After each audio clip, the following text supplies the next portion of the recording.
Bonjour et merci de nous retrouver sur le plateau d'Un cœur qui écoute, votre rendez-vous de spiritualité. Aujourd'hui, nous avons la joie d'accueillir Yves Boulevin. Bonjour Yves. Yves, vous êtes psychologue, formateur en relations humaines et consultant. Vous animez depuis 20 ans une émission de radio très écoutée qui s'intitule Foi et psychologie.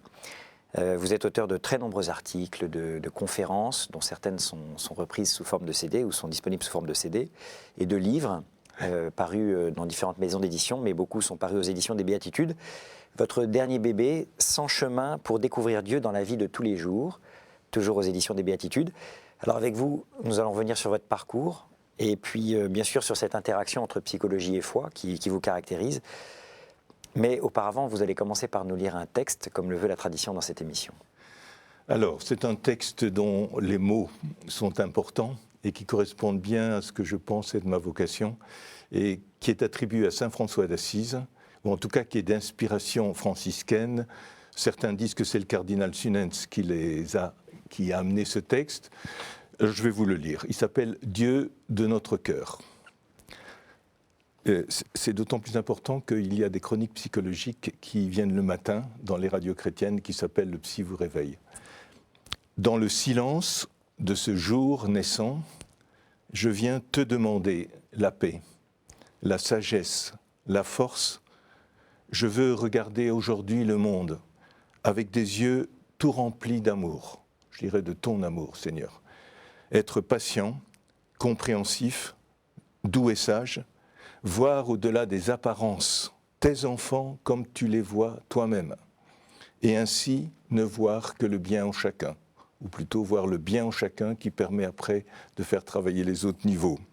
Ferme mes oreilles à toute calomnie, garde ma langue de toute malveillance, que seules les pensées qui bénissent, pour moi la bénédiction est très importante, demeurent en mon esprit, que je sois si bienveillant et si joyeux que tous ceux qui m'approchent sentent ta présence à toi. Revêt-moi de ta beauté, Seigneur, et qu'au long de ce jour, je te révèle. Voilà. Donc, si c'est saint François qui a écrit ce texte-là, c'est bien la preuve que depuis des millénaires, à travers ces grands saints, l'Église a ce souci du psyché, justement. Absolument, j'ai été bouleversé par François d'Assise, que j'ai vraiment rencontré intérieurement à un moment donné. Et chaque fois que j'entends ce nom, je ressens une effusion d'amour. Et d'ailleurs, quand le pape a choisi ce prénom, j'étais heureux. Voilà, et je me suis demandé comment aucun pape jusque-là n'avait choisi de s'appeler François. Alors on va commencer par évoquer votre parcours, si vous voulez bien. Qu'est-ce qui vous a conduit à vous intéresser à la psychologie jusqu'à devenir aujourd'hui psychologue et psychothérapeute ? Alors déjà, quand j'étais enfant-adolescent, je vivais assez mal tous les commentaires que j'entendais et les jugements de valeur. Je n'avais pas beaucoup de références, mais je sentais qu'il y avait quelque chose de pas juste, que c'était beaucoup trop restrictif, beaucoup trop généralisant, négatif, que ça n'aidait absolument pas. Et j'ai trouvé que c'était une vraie plaie. Et j'ai entendu parfois des proches le faire. Je me souviens être passé dans des pièces où des personnes cassaient du sucre sur d'autres et j'étais très mal à l'aise. Alors évidemment, peut-être que je me disais, tiens, c'est ce qu'ils font aussi avec moi, mais beaucoup plus profondément, ce n'était pas du tout ma perception. Et comme par ailleurs, j'avais une mère très croyante et très pratiquante, très, très catholique, et un père qui ne l'était pas, mais qui était très bon et honnête, j'ai tout de suite rencontré deux mondes. Et je voyais que toute la vérité n'était pas dans l'un et que dans l'autre, il y avait aussi des valeurs de base qui étaient très belles. Donc c'est ça qui vous a conduit à vous orienter vers des études de psychologie? Alors, en fait, j'étais destiné à être ingénieur comme tous ceux de ma famille, qui avaient fait Polytechnique Centrale, etc. Je travaillais bien à l'école. Les dernières années, c'était beaucoup plus difficile, jusqu'à ce que j'ai eu une chance extraordinaire. Il y a eu beaucoup de bénédictions dans ma vie. C'est qu'un prêtre m'a dit, va voir un psychologue. C'est la seule fois où j'en avais vu un à cette époque. Il m'a fait passer des tests. Mon père disait que les psychologues étaient des charlatans. Le psychologue a dit psychologue. Je ne savais pas bien ce que c'était, mais j'ai ressenti une joie. Et mon père, qui était honnête, a accepté. C'est ça qui m'a sauvé. Vous le rencontriez pour vous orienter? Ah oui, absolument. Comment vous orienter. Tout à fait. À quelques mois du bac en terminale, in extremis. Et votre parcours avec Dieu, comment s'est-il déroulé? Bon, d'abord, j'ai toujours connu un peu les deux milieux. J'ai senti la souffrance aussi des étiquettes, même au niveau spirituel. puisque j'avais connu cela. Je me souviens d'avoir vu aussi des personnes divorcées qui n'osaient plus aller à l'église. Je percevais qu'il y en avait beaucoup qui avaient été blessés dans leur hérédité, simplement parce qu'ils n'avaient pas aimé un sermon, ils avaient claqué la porte d'une église, puis après toute l'hérédité se dit non-croyante. J'ai trouvé ça vraiment tout à fait en dehors du réel profond. Et j'ai fait des études de psychologie, entre autres à la Sorbonne, mais vraiment je sentais qu'il manquait un niveau. Et puis après, quand j'ai rencontré le milieu chrétien, j'étais très frappé de voir qu'il y avait des mécanismes psychologiques évidents que beaucoup ne connaissaient pas. Si bien qu'on projetait sur Dieu des images absolument effarantes et qui n'étaient pas du tout ce que je ressentais à l'intérieur. Alors comment j'ai rencontré Dieu? C'est très concrètement par des séparations que j'ai vécues dans ma vie sentimentale au départ, où j'ai compris l'importance d'accepter la liberté de l'autre. Ça, c'était dans les premières années. Et j'ai perçu un peu, à mon petit niveau, ce que Dieu peut sentir quand ses enfants partent. Mais surtout, quand j'ai tenu mes petites filles dans les bras, dans un kangourou contre ma poitrine, je sentais un déferlement d'amour extraordinaire. Et comme mon père ne m'avait jamais pris dans les bras, j'ai bien pu faire la différence. Ce n'était pas uniquement quelque chose de mon passé. Et je sentais un papa en moi. Et c'est comme ça que j'ai rencontré Dieu, parce que je n'ai pas pensé du tout que c'était moi qui avais produit cet amour, mais j'ai rencontré intérieurement l'amour de Dieu. Et ça ne m'a jamais quitté. Je ressens toujours, à cet endroit, ce que j'avais ressenti avec mes petites filles dans les bras. Vous dites que votre rencontre personnelle avec Dieu a eu lieu à l'âge de 28 ans. C'est le moment où j'ai vraiment conscientisé et où il y a eu un ancrage. Parce que j'avais vécu une adolescence difficile, j'ai connu le vide, le non-sens, la nature que je n'aimais pas, l'obligation des promenades du dimanche après-midi. Et puis voilà que d'un seul coup, il y a un élan de vie qui est venu, une effusion d'amour à cause des livres que j'ai commencé à lire.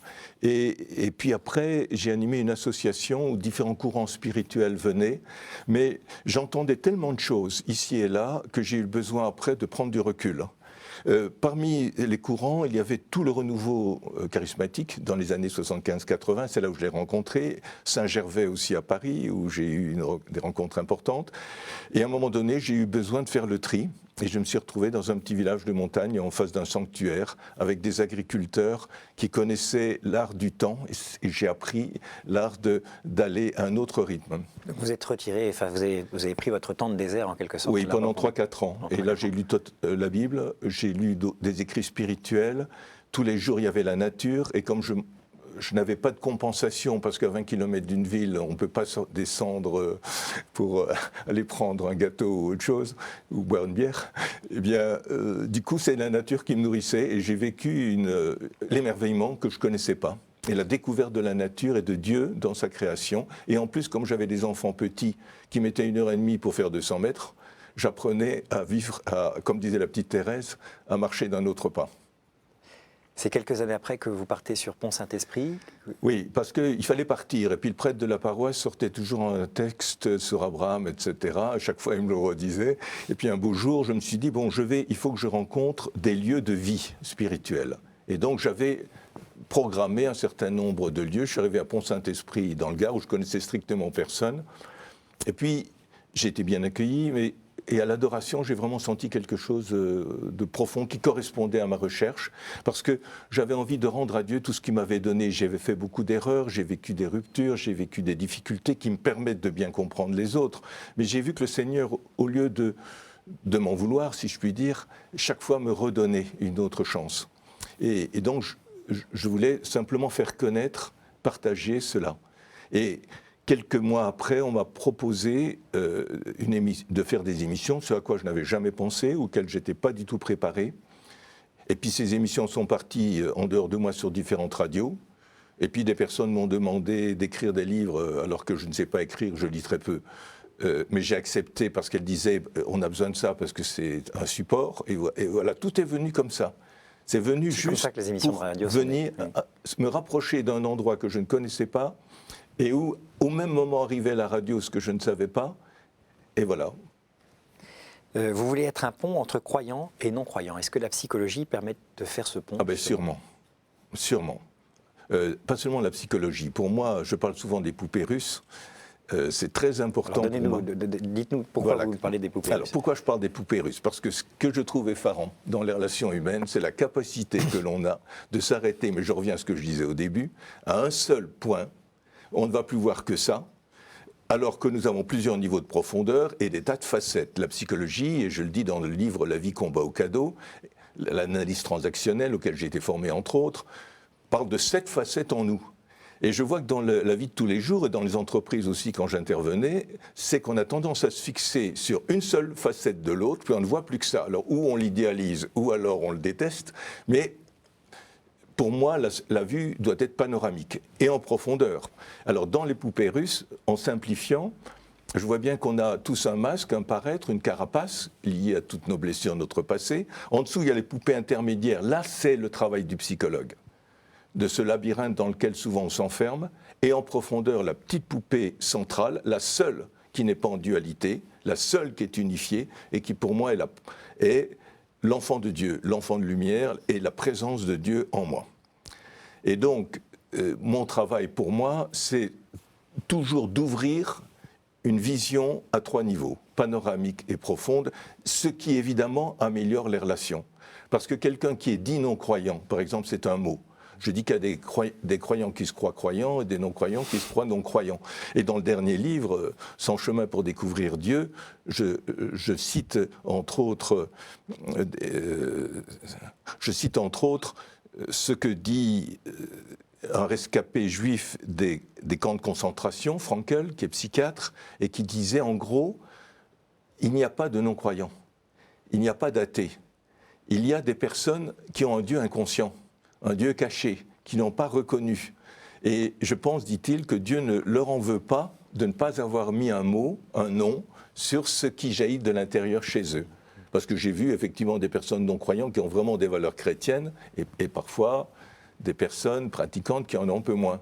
Donc c'est beaucoup plus subtil pour moi. Et vous avez eu l'occasion de voir à travers l'accompagnement psychologique d'une personne, cette personne s'ouvrir justement à Dieu, découvrir cet enfant de lumière comme tout à fait. Ben, les personnes... Alors, tout a été donné. Quand je suis arrivé à Pont-Saint-Esprit, on m'a proposé des émissions et ils m'ont appelé psychologue chrétien. J'ai accepté le no. D'autant plus que dans chrétien, il y a toutes les facettes du christianisme.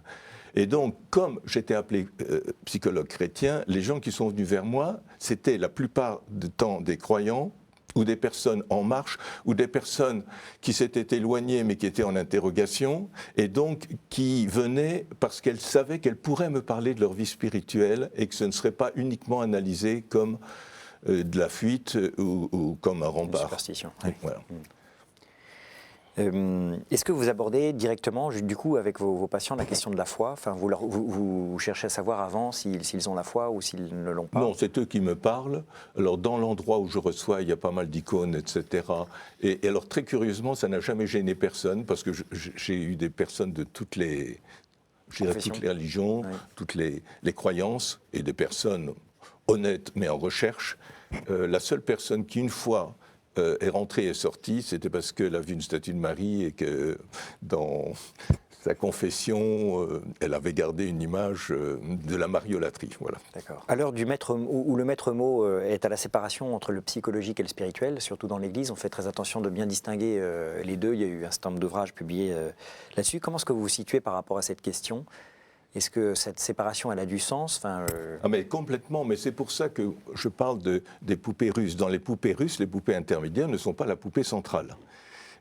J'ai vraiment eu, j'ai eu plusieurs fois dans ma vie, par exemple, quand j'ai vécu des ruptures au départ de ma vie, je sentais bien 2 niveaux en moi. Un niveau de déchirement, d'abandon, de rejet, de tout ce que vous voulez, toutes les blessures qu'on pouvait avoir, j'avais une vingtaine d'années. Et puis un autre niveau qui naissait, qui était en paix et qui disait « c'est bien, tu peux faire confiance ». J'ai bien senti les 2 niveaux. Et comme j'ai vécu plusieurs fois des difficultés ou des ruptures à ce moment-là, entre 20 et 30 ans, eh bien, j'ai développé de plus en plus le discernement de la différence entre les deux. Donc pour moi, c'est des niveaux différents. Mais pour moi, le psychologue est comme Jean-Baptiste, il aplanit les chemins du Seigneur. Moi, mon but, le seul, pourquoi j'ai accepté, alors que je voulais rentrer dans un monastère à une époque, de faire ce rôle de psychologue chrétien, je me suis aperçu qu'il y avait une demande forte. Tous les jours, on me demande « est-ce que vous connaissez un psychologue chrétien dans la région ?» Voilà. Et là, je suis arrivé là, on m'a mis cette étiquette, ça correspondait. Pour moi, ce qui est évident, c'est que beaucoup de personnes mélangent, en fait, le spirituel et le psychologique.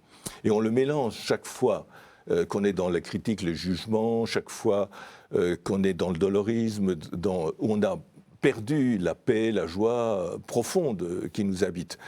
Et donc, mon rôle, c'est justement d'aider à discerner les deux niveaux. Parce que, encore une fois, les personnes qui se pensent non-croyantes, qu'est-ce qu'elles vont regarder à la sortie de l'église? C'est surtout notre visage. C'est de voir si vraiment il y a une joie, s'il y a plus d'amour. Et si mon mari, enfin je parle pour une femme, a regardé la télévision pendant que j'étais à la messe et regardé le sport, quel est mon meilleur témoignage? C'est pourquoi tu n'es pas venu une fois de plus, ou bien qui a gagné. Voilà. Et donc pour moi, le langage est très important. Et c'est pour ça que dans les livres que j'ai écrits, j'ai essayé que ce soit un langage très simple.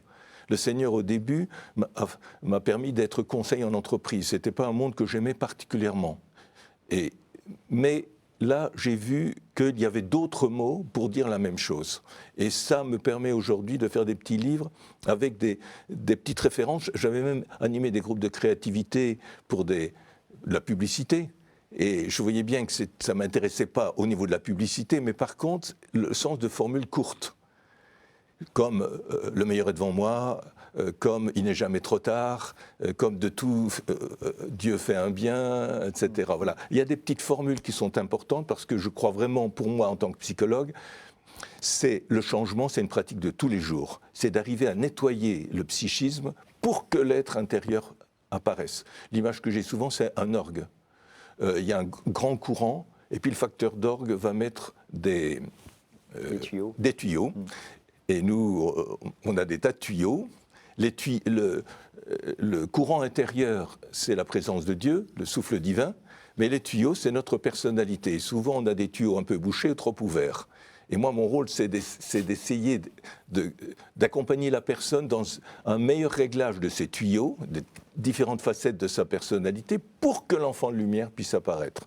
Alors, vous parliez justement de ces petites phrases qui vont nous aider au quotidien, chaque jour. C'est un peu le sens de cette collection, Sans chemin pour. Oui. Hein, vous avez écrit trois opus dans cette collection-là. Sans chemin pour être plus heureux, sans chemin pour trouver la paix, et là, le dernier qui vient de sortir, sans chemin pour découvrir Dieu dans la vie de tous les jours. C'est vraiment dans la vie de tous les jours. Oui. Là où on ne le voit pas d'habitude, là où on ne l'attend pas, là où on ne nous a pas dit qu'il était, pour le découvrir à l'origine de tous nos élans, de toutes nos recherches, de toutes nos insatisfactions, parce que quelqu'un d'insatisfait et qui rouspète, c'est parce qu'il veut autre chose. Mais alors donc, qu'est-ce qu'il veut vraiment? Moi, mon rôle, c'est toujours d'amener à ce qui est l'origine. Voilà. D'accord. Et alors justement, c'est le mode d'emploi de ces petits livres. C'est pas des livres qu'on lit à la suite. C'est 100 chemins, c'est 100 jours à la limite. Tout à fait.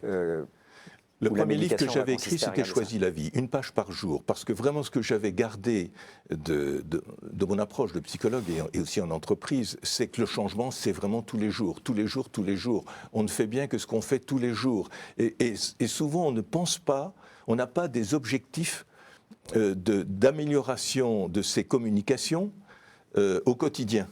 Donc moi, ce que j'ai, c'est que les gens aient des objectifs, qu'ils les mettent à jour tous les jours, d'où Choisis la vie. Puis après, j'ai fait renaître pour qu'il y ait au moins 2 ans où chaque jour, on avait une page. Alors ces petits-là, on peut les ouvrir à n'importe quel endroit, et parfois, l'Esprit Saint fait qu'on ouvre à la bonne page, pour mettre en pratique chaque jour quelque chose qui va amener à la profondeur et à voir autrement que par le psychisme blessé que nous avons tous.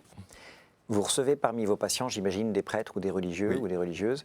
Est-ce qu'il y a des pathologies qui sont propres aux croyants? Alors, moi je trouve, j'ai la chance de voir un certain nombre de prêtres et beaucoup de religieuses. J'aime beaucoup les religieuses, je l'ai dit souvent.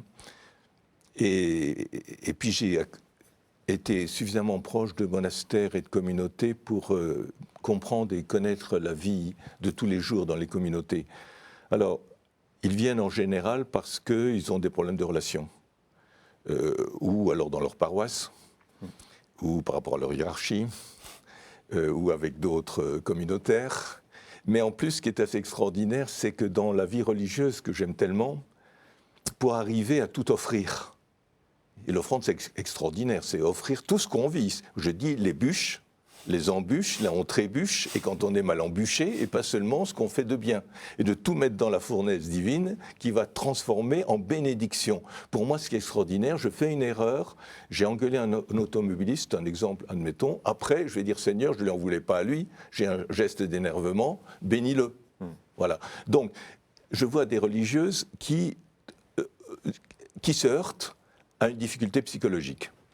Alors, il y a de tout. Alors, c'est aussi bien celles qui ne peuvent pas supporter telle sœur, bon, Thérèse en a parlé, Thérèse d'Enfant Jésus, mais ça peut être aussi qu'elle n'aime pas le lieu, ou qu'elle trouve qu'on est trop compressé à la chapelle, ou qu'il fait trop chaud, qu'il fait trop froid, ou qu'elles ont du mal à garder leurs vêtements quand il fait chaud, etc.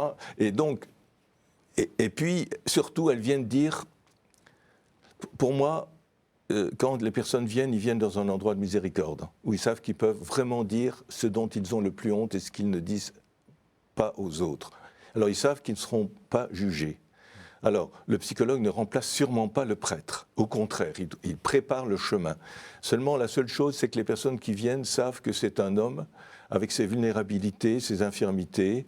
Je dis souvent que je suis un chameau, parce que j'ai dû passer des déserts. Mais quand on a passé des déserts et des épreuves, et qu'on les a franchis, ben, du coup, on connaît mieux le chemin, et avec une portion d'eau, on peut aider d'autres personnes. Voilà, donc ils viennent parce que, justement, je ne suis que psychologue. Et puis, quand, par exemple, j'étais souvent à la rue du Bac, j'étais si heureux d'animer pour les sœurs de la rue du Bac, et elles me disaient, mais vous savez, ce qui est important, c'est d'entendre un laïc qui dit ce que vous dites. Voilà. Quel est, selon vous, le plus grand mal dont peuvent souffrir nos contemporains? Qu'est-ce qui vous ressentez des différentes pathologies? De ne pas adhérer à sa nature profonde. La première émission que j'avais faite, elle s'appelait « Le vilain petit canard ou la pédagogie positive de l'amour de Dieu ». Parce que le vilain petit canard, en fait, dans le conte d'Andersen, c'est l'image que l'on a de soi, c'est ce qu'on s'est construit ou mal construit. Mais c'était un signe dès le départ, CYGNE. Votre question, c'est de fait, quelle est la souffrance la plus commune en fait à tous nos contemporains? Oui, alors pour moi, c'est vraiment de ne pas être ancré dans sa profondeur. Et c'est pourquoi, dans le livre Sans chemin pour être plus heureux, par exemple, je commence par dire Dieu m'habite et m'aime. Ça a l'air d'être rien, mais quand je fais des conférences à Paris, je leur demande qui se dit tous les jours Dieu m'habite et m'aime. Ce n'est pas Dieu en dehors, Dieu pour plus tard, Dieu autour. Bien sûr, il est partout, donc il est aussi en moi.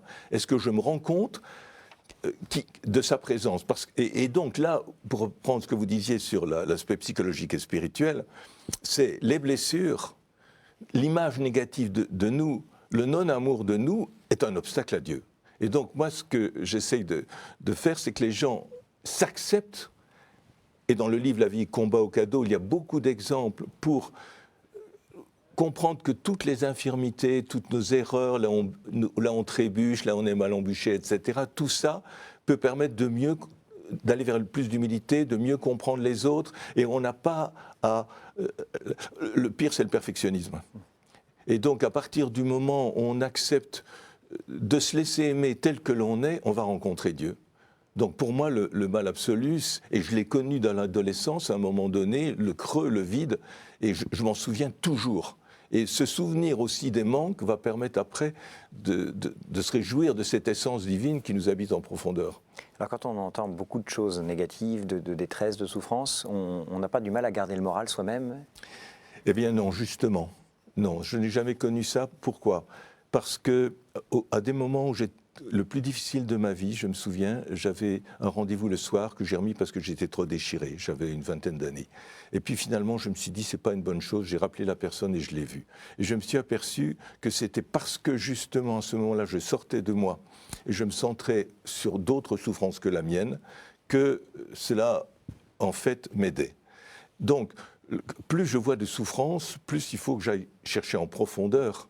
Et donc, trouver la paix de Dieu, l'amour de Dieu, la présence de Dieu accueillante. Donc, pour moi, je dis souvent que je remercie beaucoup toutes les personnes qui ont l'humilité de venir voir quelqu'un comme moi. Voilà. On va devoir terminer cette émission, malheureusement. J'ai 3 questions rituelles que je pose à chacun de mes invités. Quel conseil donneriez-vous à quelqu'un qui vous dirait « J'ai envie de devenir chrétien, par quoi dois-je commencer ?» Par me laisser aimer, par découvrir que c'est uniquement des blessures qui créent les remparts que je mets à l'amour, mais que depuis toujours, j'ai désiré un grand amour. Quel est votre héros, votre saint, la personne François que vous trouvez d'Assise. admirable? François d'Assise. Alors, je dirais que mon étalon, c'est Jésus. Et dans les émissions, je parle beaucoup de Jésus dans tous ses aspects, aussi bien d'autorité que de savoir s'affirmer, que de compassion. Mais celui qui, pour moi, est le plus proche, c'est François d'Assise. Et je reste toujours bouleversé simplement quand je dis son nom. Au jour du jugement, qu'aimeriez-vous que Dieu vous dise? Bonjour. Nous ne nous sommes jamais quittés. Mais j'ai deux autres possibilités. L'autre, c'est merci pour le petit service le service. Et tu étais un des petits avocats, je serai ton avocat. Merci beaucoup Yves. Je rappelle que vous êtes psychologue, formateur en relations humaines et consultant, que vous animez depuis 20 ans cette émission de radio Foi et Psychologie, que vous avez rédigé de nombreux articles, enregistré de nombreuses émissions, disponibles aussi en CD, de nombreux livres. Je rappelle donc votre dernier ouvrage paru aux éditions des Béatitudes, 100 chemins pour découvrir Dieu dans la vie de tous les jours. Merci encore d'avoir accepté notre invitation. Nos téléspectateurs peuvent retrouver cette émission sur ktotv.com. Et quant à nous, nous nous retrouverons la semaine prochaine pour une nouvelle émission.